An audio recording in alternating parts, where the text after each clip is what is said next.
సీతారామపురం మండలం స్థానిక బెస్త కాలనీలోని అంకాలమ్మ ఆలయం వద్ద విద్యుత్ ట్రాన్స్ఫారం తగిలి ప్రైవేటు కార్మికుడు గారపాటి చెన్నకేశవులు మృతి చెందిన ఘటన చోటు చేసుకుంది.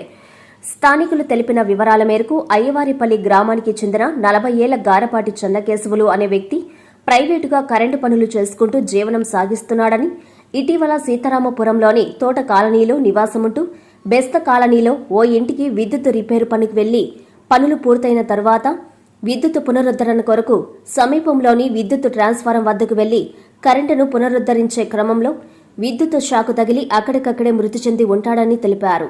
విద్యుత్ సరఫరా ఎంతసేపటికి రాకపోవడంతో స్థానికుల ఫిర్యాదు మేరకు విద్యుత్ సిబ్బంది ట్రాన్స్ఫారం వద్దకు వెళ్లేసరికి వ్యక్తి మృతి చెంది ఉండడంతో 108 అంబులెన్స్ నందు సమీప ప్రాథమిక ఆరోగ్య కేంద్రానికి తరలించారు.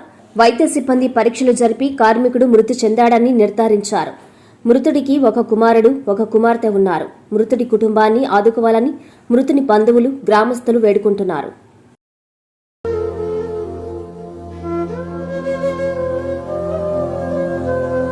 అమ్మతనానికి కమ్మనైన పథకం. సుమారు 1500 విలువ గల నారాయణ బేబీ హెల్త్ కిట్ ఉచితం. అవుట్ పేషెంట్స్ కు ప్రతి నెల డాక్టర్ ఫీజు ఉచితం. అల్ట్రాసౌండ్ స్కానింగ్ ఉచితం. గర్భిణీ స్త్రీలు కాన్పు కోసం కానీ ఇతర అవసరమై హాస్పిటల్లో చేరినప్పుడు బెడ్ ఛార్జీలు ఉచితం. ప్రాథమిక వైద్య పరీక్షలు ఉచితం. మందులు ఉచితం. బ్లడ్ బ్యాంక్ నందు అవసరమైన వారికి రక్తం ఉచితం.